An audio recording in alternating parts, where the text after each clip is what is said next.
Divya Himachal TV में आपका स्वागत है। आप देख रहे हैं आज दोपहर हिमाचल। आइए शुरुआत करते हैं दोपहर तक की कुछ चुनिंदा खबरों से।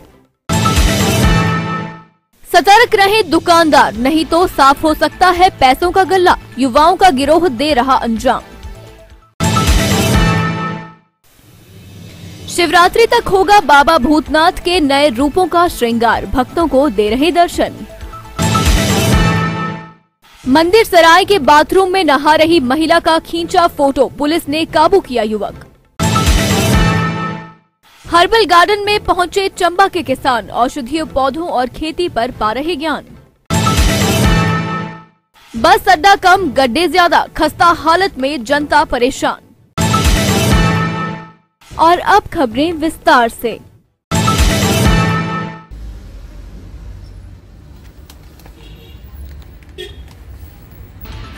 दुकानदार अपनी दुकानों में सामान देने के दौरान सतर्क रहें। जरा सी भी ढील की तो दुकानदार का पैसों का गल्ला साफ हो सकता है।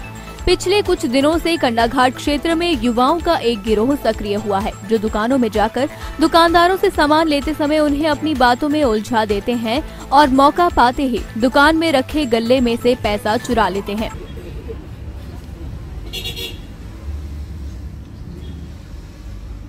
कंडाघाट बाजार में पिछले 2 हफ्ते के भीतर 3 दुकानों, जिनमें एक राशन, एक सब्जी जबकि एक शराब के ठेके की दुकान में गल्ले के पैसों को सक्रिय गिरोह ले उड़े हैं। इसी कड़ी में कंडाघाट बाजार में जिस राशन की दुकान से युवक द्वारा पैसे चुराए गए थे, उस दुकान में लगे सीसीटीवी कैमरे में युवक गले में से पैसे चुराते हुए कैद हो गए हैं।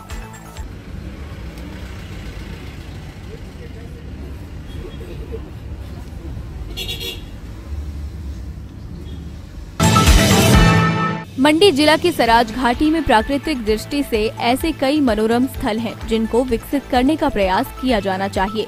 एक तरफ जहां सराज विधानसभा क्षेत्र से हिमाचल प्रदेश के मुख्यमंत्री जयराम ठाकुर को मुख्यमंत्री बनने का सौभाग्य मिला, जिसके चलते सराज क्षेत्र के कई अनछुए धार्मिक एवं पर्यटक स्थलों को विकसित भी किया जा रहा है और कुछ पर्यटक स्थलों को विकसित किया भी गया है।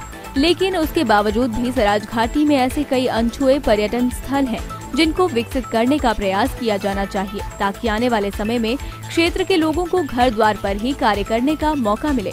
ऐसा ही एक पर्यटन स्थल सराज विधानसभा क्षेत्र के सुपहनी धार में है, जहां पर्यटन कारोबार के लिए अपार संभावनाएं हैं। क्षेत्र के हजारों लोगों की मांग है कि सुपहनी धार को टूरिज्म की दृष्टि से विकसित किया जाए। मुख्यमंत्री को नमस्कार। हमारे सुपहनी धार में ऐसा कुछ है नहीं बना, या बुजुर्ग आदमी को, बाल बच्चों को भाई रोजगारी मिलनी चाहिए। सुपहनी धार टूरिज्म जल्द से जल्द बढ़ना चाहिए। सभी हजारों लोगों की मांगे है। सुपहनी धार से टूरिस्ट मिलना चाहिए, रोजगार सबको मिलना चाहिए। मेरा निवेदन यही है मुख्यमंत्री से कि सेठाधार सुपहनी धार में टूरिज्म एरिया बढ़ना चाहिए। यही मांग है हमारी आपसे, और कुछ ने सब लोगों की यही मांग है। खूबसूरत जगह है, बहुत अच्छी जगह, जल्द से जल्द टूरिज्म एरिया बनना चाहिए। तो जगह कहीं में नहीं है, पूरे सराज में इतनी खूबसूरत जगह नहीं है। सुपहनी धार में बहुत खूबसूरत जगह है। शक्तिपीठ माता श्री बज्रेश्वरी की सराय में एक युवक द्वारा सराय के बाथरूम में स्नान कर रही महिलाओं की फोटो लेने का मामला प्रकाश में आया है। मध्य प्रदेश से माता के दर्शनों के लिए मंदिर की सराय में एक परिवार के लोग रुके हुए थे और आज जब महिलाएं स्नान के लिए बाथरूम में गई तो रोशनदान से एक युवक द्वारा उनकी फोटो ली गई। जब एक महिला की नजर उस पर पड़ी तो वह वहां से भाग निकला, जिसकी शिकायत पुलिस में दे दी गई है। पुलिस व स्थानीय लोगों की मदद से उक्त युवक को पकड़ा गया। पुलिस की पूछताछ में युवक ने अपना जुर्म कबूल नहीं किया, लेकिन पुलिसकर्मी द्वारा उक्त युवक का मोबाइल कब्जे में ले लिया गया है और उक्त युवक से पूछताछ जारी है। युवक भी बाहरी राज्य का है और वह भी परिवार के साथ माता के दर्शनों को आया है। अनुसंधान संस्थान भारतीय चिकित्सा पद्धति हर्बल गार्डन एवं हर्बेरियम में 2 दिवसीय किसान प्रशिक्षण कार्यक्रम का शुभारंभ हुआ। चंबा जिला के विभिन्न क्षेत्रों से 21 प्रगतिशील किसान इस कार्यक्रम में भाग लेने पहुंचे हैं। इस कार्यक्रम के माध्यम से हिमाचल प्रदेश में औषधीय पौधों की सामूहिक उन्नत खेती की जानकारी दी जा रही है। इस प्रशिक्षण के दौरान विभिन्न विषयों के विशेषज्ञों द्वारा औषधीय पौधों की कृषिकरण, प्राकृतिक खेती, बीमारी प्रबंधन, गुणवत्ता, मूल्यवर्धन, घरेलू उपयोग, पौधशाला विकास, कई पहलुओं पर विस्तार से चर्चा की जाएगी।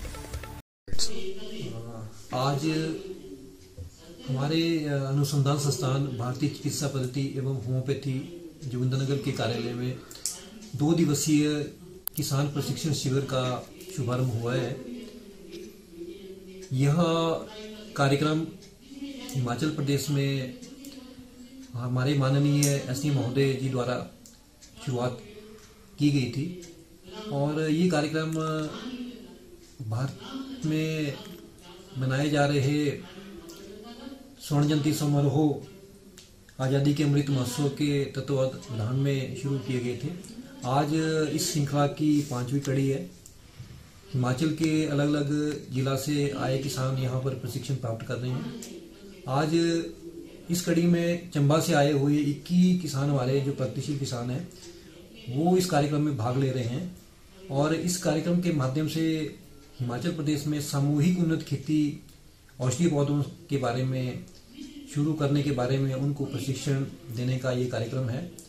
और इस कार्यक्रम के माध्यम से औषधीय पौधों को किस प्रकार से हम उगा सकते हैं और किन किन औषधीय पौधों को हमें उगाना चाहिए ताकि हमारे किसान भाई इससे फ़ायदा भी ले सकें और इनकी मांग जो है बाजार में पूरी भी की जा सके। और ये कार्यक्रम जो है यहाँ से संचालित किया जा रहा है। इसमें कृषि टेक्निक और पौधों की कृषि पद्धति के बारे में चर्चा की जाएगी, पौधशाला विकास के बारे में चर्चा की जाएगी और इनकी मार्केटिंग के बारे में भी विस्तार से हमारे विशेषज्ञ जो है इस कार्यक्रम के माध्यम से चर्चा करेंगे। और हमारे हर्बल गार्डन का एक भ्रमण का कार्यक्रम भी इन फार्मर्स के लिए रखा गया है ताकि इनकी पहचान के बारे में ये हमारे किसान जो है जानकारी लेकर के फायदा उठा सके। धन्यवाद।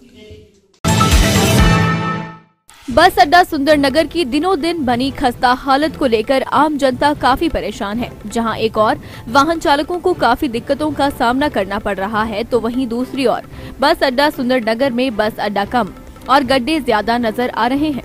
बस अड्डा प्रबंधन भी आज दिन तक इस दिशा में कोई उचित कार्रवाई नहीं कर पाया है।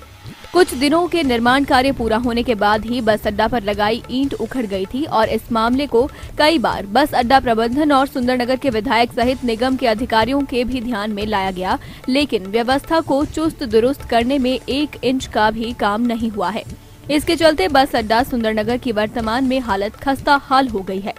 HRTC में जो BSMD बॉडी है वो सिविल वर्क्स देखती है तो उन्होंने इसकी इंस्पेक्शन की है और एस्टिमेट तैयार कर लिया है तो जल्दी ही वो इसका कार्य शुरू कर देंगे। थोड़ी सी बाधाएं आ रही है, जैसे हमारे थोड़े इसमें ब्यूटिफिकेशन का काम भी होगा बस स्टैंड में साथ में, तो यहाँ पे हमारे कुछ पेड़ लगे हुए हैं तो थोड़े उनको लेकर भी इशू है। तो हमने SDM साहब से भी की ये बात और प्रशासन से भी की ये बात, तो जल्दी इसको बस स्टैंड का काम शुरू कर दिया जाएगा। द्वारा ज़मीन की तलाश की जा रही है कि जहाँ पे हम अपनी वर्कशॉप स्थापित कर सकें, क्योंकि हमारी एक्चुअली दिक्कत यह है कि हमारी वर्कशॉप और बस स्टैंड इकट्ठे हैं तो यहाँ पे जाम लगा रहता है और साथ में थोड़ी रोड की समस्या भी है जो बस स्टैंड के बीच से है। तो हम चाहते हैं कि हमारे को जल्दी से जल्दी हम ज़मीन मिल जाए ताकि हमारा जो वर्कशॉप है वो शिफ्ट हो सके और हमारी जो पार्किंग की समस्या वो इससे ख़त्म हो जाएगी, क्योंकि हमारे वर्कशॉप से हमारी 30-40 गाड़ियाँ वहाँ पे चली जाएंगी तो हमारे पास यहाँ पे पार्किंग की उपयुक्त ज़मीन हो जाएगी और हमारे जो है जितने भी हमारे पास यहाँ बस स्टैंड में प्रॉब्लम आती है पार्किंग वो ख़त्म हो जाएगी, क्योंकि फिर हमारा बस अड्डा बिल्कुल खुला हो जाएगा और यहाँ पे 20-30 गाड़ियाँ काउंटर पर आसानी से लग सकती है। ऐसा है सर, मतलब इतने टाइम से काफ़ी टाइम से ऐसे पानी चला हुआ है इसमें ना जी, कोई नहीं इसकी पेन लेता है। अब कोई गटा कोई टायर से कहीं फिसल जाए और सीधा स्पीड में बजेगा और सीधा मतलब आदमी को किसी को लगेगा तो मौत का इंतजार हो जाएगा उसका। मतलब सीधा टायर से निकल जाए 2-4 पत्थर निकले पत्थर और सीधे हमारे वार को बजे। अगर कहीं आदमी होता तो उसको कहीं भी लग सकती भयानक चोट। हमारी मांग यही है सर पे, मतलब जल्दी से जल्दी इसका हल किया जाए खड्डों का और मतलब व्यवस्था ठीक ठाक चले, मतलब सुचारू रूप से। अब जंप लगता है टायर के बीच में पत्थर आएगा वो आदमी पर बजेगा और आदमी जख्मी होगा, फिर उससे आदमी मौत भी हो सकती है उससे। ये बात है सर, हमारी प्रशासन से ही रिक्वेस्ट है कि इसका जल्दी से जल्दी काम किया जाए अड्डे का।